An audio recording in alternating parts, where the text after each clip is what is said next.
السلام علیکم ورحمۃ اللہ۔ الحمدللہ ہمارے ساتھیوں کا کس طرح سینہ اللہ تعالیٰ نے ایمان کے لیے کھول دیا ہے۔ فیض الحق صاحب کا جو تبصرہ ہے، معراج صاحب، یہ گویا آپ کے تبصرے کے اوپر انہوں نے زبردست قسم کی پالش کر دی ہے، اس کو اور نکھار دیا ہے۔ اللہ تعالیٰ نہ صرف ہمیں ساتھی دے رہا ہے بلکہ مقرر ساتھی دے رہا ہے جو ایمان عقیدے کی روح کو سمجھ گئے ہیں، اور یہ خالص اللہ کی دین ہے۔ میرے بھائیوں، میرے پیارے بھائیوں، اس نقطے کو ہمیشہ ذہن میں رکھنا۔ ہمیں اللہ نے بچایا ہے، ہمیں اللہ نے بچایا ہے، ہمارے اوپر اللہ نے رحم کیا ہے۔ اس جال کے اندر ہم بہت بری طرح پھنس سکتے تھے، لیکن ہمارے مالک نے ہمیں نکالا ہے، ہمارے رب نے۔ اور خاص کر میں اپنی بات ہمیشہ کہتا ہوں، میں سب سے زیادہ چونکہ حنیف صاحب کے قریب تھا اور بہت زیادہ محبت مجھے ان سے ایمان کی وجہ سے تھی، اللہ کی وجہ سے تھی، اور وہ بھی میرے ساتھ بہت محبت کرتے تھے۔ بالکل ایک گھریلو سا ماحول پیدا ہو گیا تھا، یقین کیجیے۔ میرے زیادہ چانسز تھے کہ میں اس سسٹم کے اندر جکڑا رہتا، لیکن میرے رب نے مجھے کس انداز سے وہاں سے نکالا، یہ اس کا احسان ہوا ہے، یقین کیجیے کہ میرے مالک نے بچایا ہے۔ اور پھر اس سے احسان کے اوپر احسان مالک کے ہوتے چلے جا رہے ہیں۔ جیسے سمندر کے کنارے کبھی کھڑے ہوں تو لہر کے اوپر ایک لہر آتی ہے اور ایسا محسوس ہوتا ہے یہ پہلے سے بڑی لہر ہے، تو اس طرح اللہ کی رحمت کی لہریں آ رہی ہیں۔ مالک ہمیں اور روشنی میں لا رہا ہے۔ یقین کیجئے آج سے جو 37 سال پہلے میرا ایمان تھا، آج میرا ایمان اس سے زیادہ بڑا ہوا ہے۔ اسی طرح جو 10 سال پہلے ایمان تھا، آج اس سے زیادہ میرا ایمان ہے۔ اور اس واقعے نے تو ہمارے ایمان کو چمکا دیا ہے، ہمارے ایمان کو۔ اور ہماری بہت بڑی آزمائش ہوئی ہے اس معاملے میں، بہت بڑی آزمائش ہمیں اللہ تعالیٰ نے ہمیں آزمایا ہے محمد حنیف کے ذریعے، اور محمد حنیف کو آزمایا ہم لوگوں کے ذریعے۔ وہ فیل ہو گیا، اپنے شرک کے اوپر جم گیا۔ جس انداز سے وہ اس کی وکالت کر رہے ہیں، جس انداز سے وہ گفتگو کر رہے ہیں، تو واقعی یہ ہمارے فیض الحق صاحب نے بہت اچھا کہا ہے کہ یہ صوفیوں والا انداز ہے۔ صوفیوں کی کتابیں تو بھری پڑی ہیں ایسے انداز سے، اس فلسفوں سے، فلسفیانہ انداز، منطق، اور اس طریقے سے انہوں نے گمراہ کیا ہے، اور سرسری سی نگاہ سے نہیں پتہ چلتا ہے۔ یقین کیجیے ہم پہلے بھی صوفیوں کی کتابیں پڑھتے رہے ہیں، کیوں ہمیں پہلے نہیں احساس ہوا اس چیز کا؟ بلکہ اس طرح کے جو واقعات، اس طرح کی کہانیاں پڑھتے تھے تو وہ بڑی بظاہر اچھی لگتی تھیں۔ تو بلکہ میرا تو ایمان کی طرف آنے کا ذریعہ ہی یہی چیز بنی تھی، جب میں ڈاکٹر صاحب کا لٹریچر اور کیسٹیں جب میرے پاس نہیں پہنچی تھیں، اس سے تقریباً یعنی 1 ہفتہ 1.5 ہفتہ پہلے کی بات ہے کہ میں ایک اور افسر کے وہ وہاں گیا علاقے میں، ارٹلری کا وہ افسر تھا، نوجوان تھا، ینگسٹر۔ تو اس کے پاس میں نے امام غزالی کی نسخہ کیمیا دیکھی، اور میں نے بیچ میں سے ایسی کہانیاں پڑھی تو مجھے وہ بڑی کہانیاں جو نا رنگین سی محسوس ہوئیں، یعنی بڑی پیاری سی لگیں، جس طرح ایک دینی کہانیاں ہوتی ہیں۔ تو میں نے فیصلہ کیا کہ میں یہ کتاب خود اپنی خریدوں گا، تاکہ یہ اس سے ادھار لے کے جانا نہیں بلکہ میری اپنی ہونی چاہیے۔ تو میں وہاں گیا اور میں نے وہ کتاب خرید کے لایا ان کہانیوں کو پڑھنے کے لیے، اور بڑا اس کے اندر وہ منطق ہوتا ہے، بظاہر ایسا محسوس ہوتا ہے بڑی علمی گفتگو ہو رہی ہے۔ اور اس کے بعد یہ چیز میرے لیے ایمان کا ذریعہ بن گئی۔ جب میں واپس لا رہا تھا، راستے میں مجھے ایک ساتھی مل گیا، اس نے کہا سر یہ ذرا کتاب دکھائیں۔ میں نے پہلے تو اس کو کہا، میں کہ یہ بڑی زبردست کتاب ہے، تمہارے لیول سے بہت اونچی ہے۔ تو اس نے کہا نہیں سر دکھائیں، تو میں دکھا دی۔ پھر اس نے بہت اصرار جب کیا تب میں نے دی اس کو۔ تو اس کے بعد کہتا سر اگر آپ کو کتابیں پڑھنے کا شوق تھا مجھے بتاتے، میں آپ کو کتابیں دے دوں۔ میں کہا تم بھی بھجوا دینا، اس طرح میں نے کہہ دیا۔ اور دوسرے دن وہ امام بخاری یہ حدیثوں کی کتاب لے آیا، مجھے آ کے دی، اور بیچ میں فلاح کا راستہ رکھ دیا اس نے، اللہ کے بندے نے۔ تو یقین کیجئے فلاح کا راستہ ہے ہی اتنا اٹریکٹیو کو پہلے میں نے کہا اس کو پڑھو نا۔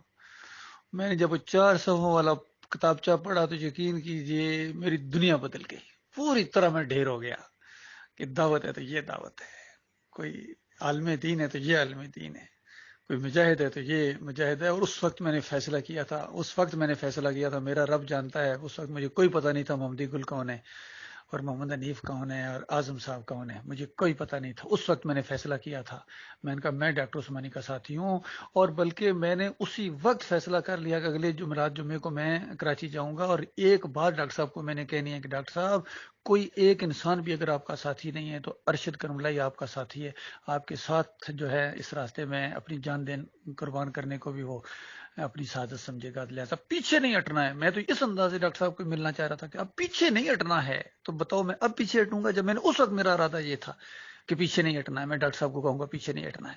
خیر ڈاکٹر صاحب پہلے ہی بہت مضبوط تھے، لیکن میں اپنے ایک جذبات کا اظہار کر رہا ہوں۔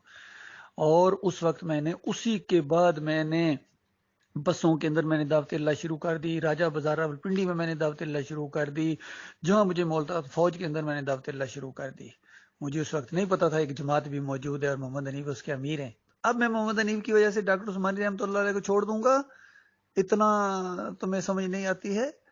جو مرضی پروپیگنڈے کرو، جو مرضی مضمون لکھو، ایڑی چوٹی کا زور لگا دو، اللہ کے فضل و کرم سے اب ہم اپنے اس ایمان عقیدے سے ہٹنے والے نہیں ہیں۔ اور الحمدللہ میں ہمیشہ یہ بات کہتا ہوں، ہمارے معراج صاحب بھی یہ کہتے ہیں کہ جب سے ہم ایمان خالص میں آئے ہیں، ایک لمحے کے لیے بال کے کونے کے برابر بھی ہم پیچھے نہیں ہٹے ہیں، اس میں تبدیلی نہیں آئی ہے، بلکہ ہم آگے بڑھ رہے ہیں، آگے بڑھ رہے ہیں الحمدللہ۔ ہمارے ایمان میں ہر نئے دن اضافہ ہوتا ہے اور مالک لاتا ہے، ہمارا رب ہے، کیونکہ اس نے کہا ہے میں دوست ہوں، اللہ ولی الذین آمنوا یخرجہم من الظلمات الی النور۔ وہ دوست ہے، مالک فرماتا ہے میں اندھیروں سے نکال کر میں نور میں لاتا ہوں۔ مالک ہمیں تو نور میں لا رہا ہے، ہمارے ایمان میں اضافہ ہو رہا ہے۔ تو بتائیے، اور دوسری بات بتائیے، والذین کفروا اولیاءہم الطاغوت، اور جو ان طاغوتوں کو اپنا لیڈر بنائے وہ کافر ہیں۔ طاغوتوں کو اس نے لیڈر بنایا، محمد حنیف نے، ابن کثیر کو اپنا لیڈر بنایا، بے ایمان نے اس کو ترجیح دی، ڈاکٹر اسرار کو ترجیح دی، سعودیوں کو ترجیح دی، اور ڈاکٹر عثمانی رحمۃ اللہ علیہ کی اس تفسیر کو، مومنانہ تفسیر کو، اس نے کوئی اہمیت نہیں دی۔ تو جب طاغوتوں کو اپنا اس نے لیڈر بنایا تو طاغوت کا تو کام ہی ایک ہے، یخرجہم من النور الی الظلمات، وہ اس کو نور سے نکال کے ظلمات کی طرف لے کے جائیں گے۔ ظلمات میں چلا گیا، خود ظلمات میں خود گیا، الٹا مجھے کہہ رہا ہے میں گیا ہوں، خود گیا ہے اور اپنی جماعت کو ساتھ لے کے گیا ہے۔ مالک فرماتا اولئک اصحاب النار هم فیہا خالدون، یہ سارے جہنمی لوگ ہیں، جہنم کے اندر ہمیشہ رہیں گے، ہمیشہ رہیں گے۔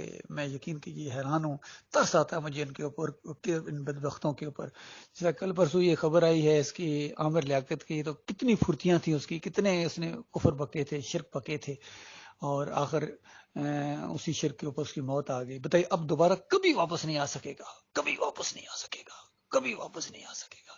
اسی طرح ان کو بھی کہنا ہے، او اللہ کے بندو، محمد حنیف کی وجہ سے اپنی آخرت برباد نہ کرو، اپنے بیوی بچوں کو جہنم کی آگ کا ایندھن بنا دو گے۔ جس طرح خالد عزیز حافظ قرآن، یقین کیجیے حافظ قرآن، مجھے اس کے پیچھے تراویحیں پڑھنا بہت اچھا لگتا تھا، اس کی لہجے سے، سٹائل سے مجھے بہت اچھا لگتا تھا، یقین کیجیے۔ حتیٰ کہ ایک دفعہ اس کی ڈیوٹی رفیام سے گلستان جوڑ لگی تو میں ان کے ساتھ گلستان جوڑ جانا شروع ہو گیا۔ اس میں دو باتیں تھیں، چلو ایک تو ان کا ساتھ ہو جائے گا، دوسرا یہ کہ مجھے ان کے پیچھے قرآن سننا بہت اچھا لگتا تھا۔ تو جس مقامی لوگوں نے کچھ تھوڑا سا اعتراض بھی کیا، بھائی اپنے اس مسجد میں پڑھتے، میں نے کہا بھائی میں ذرا ان کے ساتھ جاتا ہوں تھوڑا سا، میرے دل کی بات یہ میں آج بتا رہا ہوں کہ ان کے پیچھے قرآن سننا مجھے اچھا لگتا تھا، بہت اچھا پڑھتے تھے، اور اس کے بعد ساری چیزیں تھیں، لیکن محمد حنیف صاحب نے ایک حافظ قرآن کو مروا دیا ہمیشہ کی آنکھ کے اندر۔ صابر علی بڑا معصوم سا چہرہ تھا، سادہ سادہ زندگی تھی، اس کو مروا دیا، خود اپنی بیوی کو مروا دیا، جہنم کی آگ کے اندر ہمیشہ کے لیے اتر گئی۔ وہ اللہ کی بندی، کتنا تنظیمی کام وہ کیا کرتی تھی، لیکن یہاں جب آخری ٹیسٹ اس کا آیا تو اس نے اللہ کی بجائے اپنے خاوند کا ساتھ دیا، اور پوری طرح یہ بات ثابت ہے۔ جو تحسین صاحب وہاں امریکہ میں، وہ اسی اللہ کے سجدے کے قائل تھے، اور ایک دفعہ گفتگو ہو رہی تھی ان کے آپس میں، تو جب تحسین صاحب نہیں مان رہے تھے تو محمد حنیف صاحب نے فون پٹخ دیا نیچے، اور نیچے گر کے بے ہوش ہو گئے۔ اتنا ان کو صدمہ پہنچا کہ میرا بیٹا میرا ساتھ نہیں دے رہا ہے۔ اور اس کے بعد ماں نے بیٹے کو فون کیا اور کہا کہ دیکھو اپنے باپ کو دشمن بن کے اس کو جان سے مرواؤ گے۔ تب تحسین خالد کے عقیدے میں تبدیلی آئی، اس نے بھی اللہ کو پیچھے کر کے اپنے باپ کو اور ماں کو آگے کر دیا۔ اصل میں یہی آزمائش ہوتی ہے، یہی آزمائش ہوتی ہے، یہی اللہ تعالیٰ نے کہا تھا کہ دیکھنا ماں باپ کی بات نہ ماننا، شرک کے معاملے میں ماں باپ کی بات کو نہ مارنا۔ یہ بات جو ہے تحسین کی سمجھ میں نہیں آئی، اور ماں باپ کی بات کو مان گیا اور اللہ کی بات کو پیچھے کر دیا۔ حالانکہ اس سے پہلے میں خود گواہ ہوں، ٹیلی فون پر اس نے کہا تھا کہ ابا کو پتہ نہیں کیا ہو گیا ہے، ابا پتہ نہیں، پہلے بڑی اچھی تقریریں کرتے تھے، اب ابا کو کیا ہو گیا ہے، ابا کو شرکونا وائرس ہو گیا تھا، اور آپ اس کے ساتھ لگے، آپ کو بھی شرکونا وائرس ہو گیا۔ تحسین خالد، طارق اور رفیام والوں، تم لوگوں کو کیا ہو گیا ہے؟ تمہارا ایک اتنا آپس میں جتھا تھا، تو وہ جتھا ایمان کے اوپر تھا یا علاقے کے اوپر؟ رفیام کا جتھا تھا یا محمد حنیف کا جتھا تھا؟ وہ اللہ کا جتھا ہونا چاہیے تھا، اللہ کا جتھا ہوتا۔ کاش محمد حنیف صاحب کو تم روک سکتے تھے، یقین کیجیے۔ رفیام کے لوگ، یہ اس میں ندیم ہیں، صابر علی ہیں، شاہد صاحب ہیں، اور یہ تین چار لوگ ہیں، یہ سہیل صاحب ہیں وہاں کے، یہ تین چار موٹے موٹے آدمی، اگر یہ یقین کیجیے جم جاتے ایمان خالص کے اوپر، یہ محمد حنیف صاحب کو روک سکتے تھے، لیکن انہوں نے بھی اسی سسٹم کا ساتھ دیا ہے، اپنی بدبختی کو دعوت دی ہے۔ بہرحال ہم سمجھاتے رہیں گے بھائی، سمجھاتے بھی رہیں گے اور ہتھوڑا بھی مارتے رہیں گے، کیونکہ کفر شرک کا سر کچل دیا ہم نے اللہ کی توفیق سے، اللہ کی مدد سے۔ اور اب یہ دوبارہ کبھی دلائل سے اٹھ نہیں سکیں گے، ان کی ضرورت ہی نہیں ہمارے سامنے بات چیت کر سکیں، ہماری آنکھوں میں آنکھیں ڈال کے بات کر سکتے ہیں، ان کے جو بھی آدمی ملتا ہے کنی کی طرح کے ادھر گھوم جاتا ہے اور شرما جاتا ہے. تو یہ دلیل ہے اس بات کی کہ یہ باطل کے اوپر ہے. اللہ تعالیٰ ہمارے اور بھی ساتھی پیدا کر رہا ہے، کچھ اور بھی ساتھی یقین کریں ان کے خون آ رہے ہیں، فی الحال میں ابھی نہیں بتاتا ہوں، لیکن بڑے قیمتی ساتھی ہیں جو ہمارے ساتھ آ رہے ہیں، الحمدللہ بڑے قیمتی لوگ ہیں. اور اللہ تعالیٰ اس آزمائش کے اوپر ہمیں ثابت قدم رکھے. اور یقین کیجئے اس ایمان کے اوپر اگر ہم جم گئے، اب ڈاکٹر صاحب کی زیادہ ہمیں تقریریں سنتے ہیں اور ڈاکٹر صاحب اس بات پر بہت زور دیتے ہیں کہ جماؤ جماؤ، اگر کوئی ایمان خالص کے اوپر گرو اٹھے اور جماؤ دکھائے تو اللہ تعالیٰ رنگے جہاں بدلی کر دے گا. جماؤ کے اوپر ڈاکٹر صاحب زور دیتے ہیں، جماؤ کے اندر نہیں ہے، یہ پورے اترے ہیں، یہ جم نہیں گئے ہیں اس عقیدے کے اوپر. اور اللہ تعالیٰ نے ہمیں جماؤ عطا فرمایا ہے، یہ اس کی دین ہے، یہ آسان چیز نہیں ہے. یہ مالک جس کو چاہے تو مالک بہت زیادہ نوازنے والا ہے، اتنا نوازا ہے مالک نے اب ایمان خالص کے اوپر جم جانے کی توفیق عطا فرمائی ہے میرے پیارے مالک نے.